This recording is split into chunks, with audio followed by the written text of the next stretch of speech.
They say the rain in the Pacific Northwest doesn't just fall. It washes away the barrier between the living and the dead. And if you hear your name whispered in the dark, do not look back. The windshield wipers of Lucas's old Jeep fought a losing battle against the torrential downpour. It was 11:45 p.m. The Blackwood Ridge in Oregon was notorious for blinding rainstorms, but tonight the forest felt unusually suffocating. Lucas, a 24-year-old urban explorer, was driving through the thick canopy of ancient pine trees. He wasn't supposed to be here. The highway patrol had blocked the main road, warning of severe mudslides. But Lucas was chasing a legend, the real-life disappearance of a group of hikers in 1998 who vanished from this very forest, leaving behind only their empty, zipped-up tents. The rain hammered against the metal roof like thousands of tiny, frantic fingers trying to break in. The headlights pierced through the heavy fog, illuminating the gnarled, moss-covered branches that arched over the narrow dirt road like skeletal ribs. Suddenly, the engine sputtered. The dashboard lights flickered violently before dying out completely. The Jeep rolled to a grinding halt. Total darkness swallowed him. Lucas groaned, gripping the steering wheel. The silence inside the car was immediate and heavy, broken only by the rhythmic, aggressive thumping of the rain outside. He reached for his phone. Zero signal. Standard horror movie cliché, he thought to himself, trying to laugh off the cold spike of adrenaline in his chest. He grabbed his high-intensity tactical flashlight and clicked it on.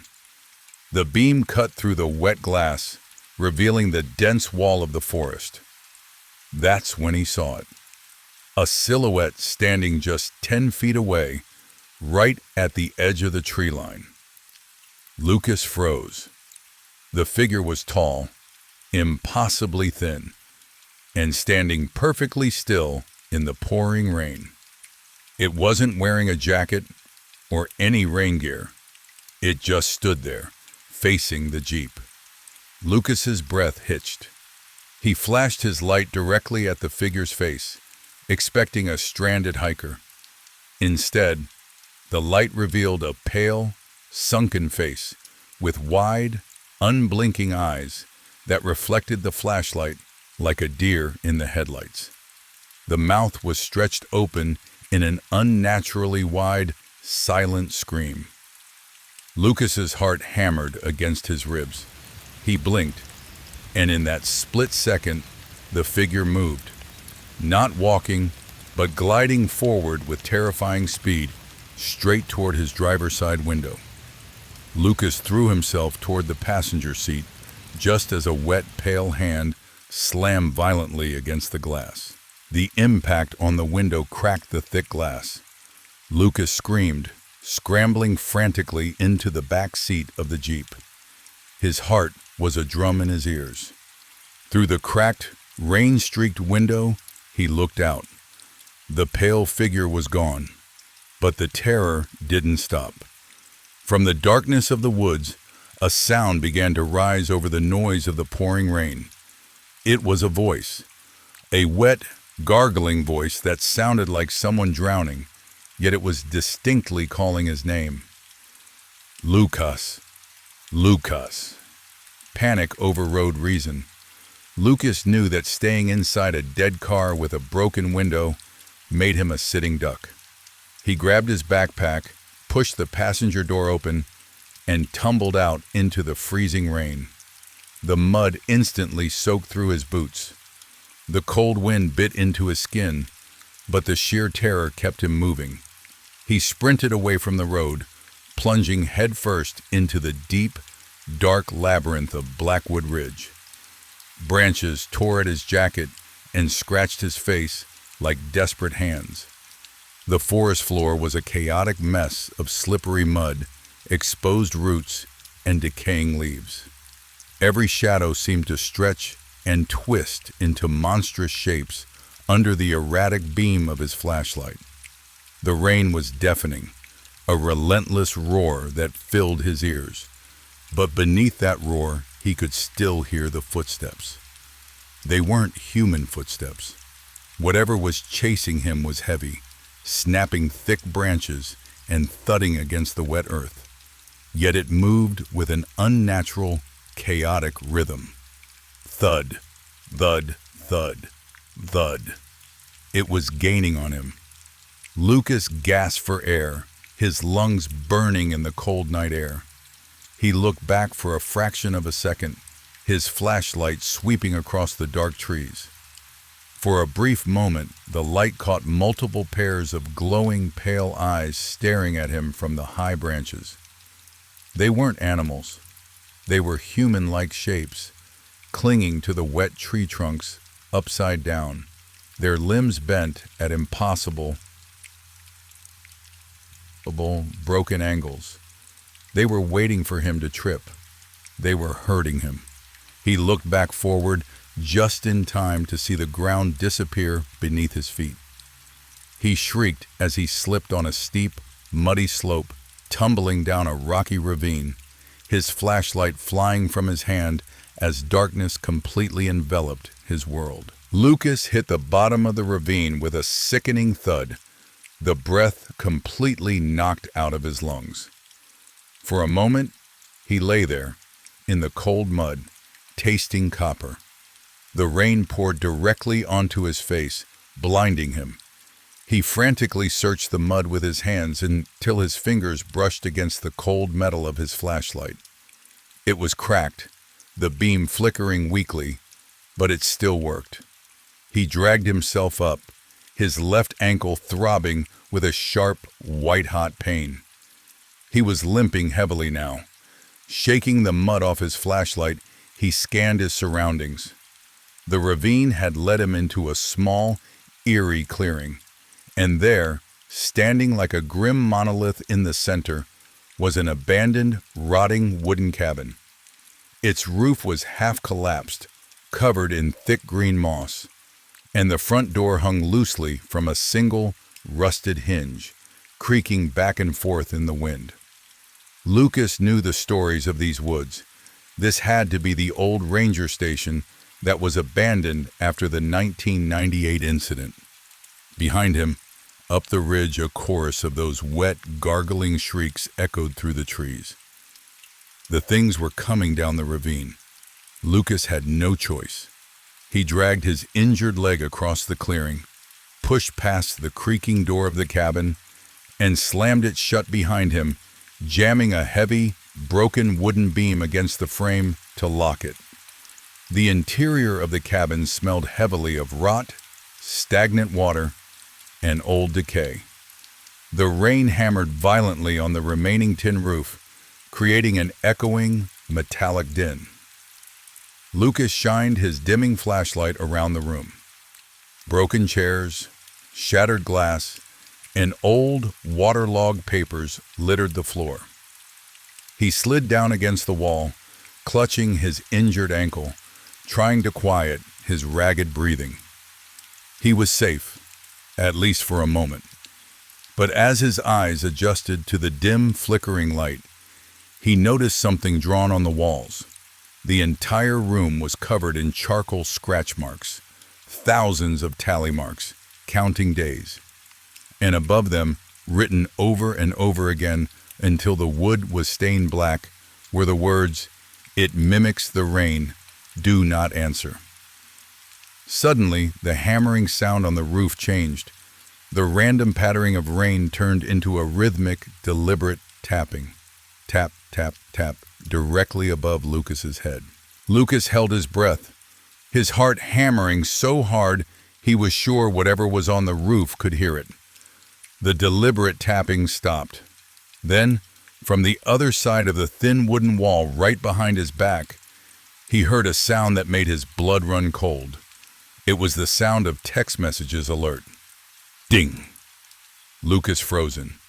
His phone was in his pocket. He pulled it out with trembling hands.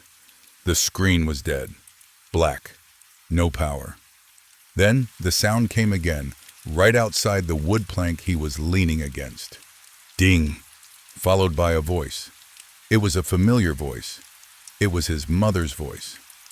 "Lucas, honey, are you there? Open the door. It's freezing out here." Tears of pure terror welled up in Lucas's eyes. His mother was 2,000 miles away in Chicago. The voice sounded exactly like her, but the cadence was wrong. It was flat, mechanical, like a skipped audio recording. The words were repeated with the exact same pitch and inflection. "Lucas, honey, are you there? Open the door." Then another voice joined. This time it was his best friend Sarah's voice. "Dude, open up! We're lost in the woods! Let us in!" The voices began to multiply, overlapping one another. They were the voices of people he knew, teachers from his childhood, co-workers, all screaming, crying, and begging to be let into the cabin. The wood of the cabin began to groan as multiple heavy bodies pressed against the exterior walls. The wet, pale hands from earlier began to scrape against the rotting wood, their fingernails scratching like rats trying to claw their way through. Lucas covered his ears, pulling his knees to his chest, crying silently. He remembered the warning on the wall. "It mimics the rain. Do not answer." Suddenly, the heavy wooden beam blocking the front door cracked. The door buckled inward. A pale, long, multi-jointed arm forced its way through the gap. The hand had too many fingers, and they flexed wildly, feeling the air, searching for something to grab.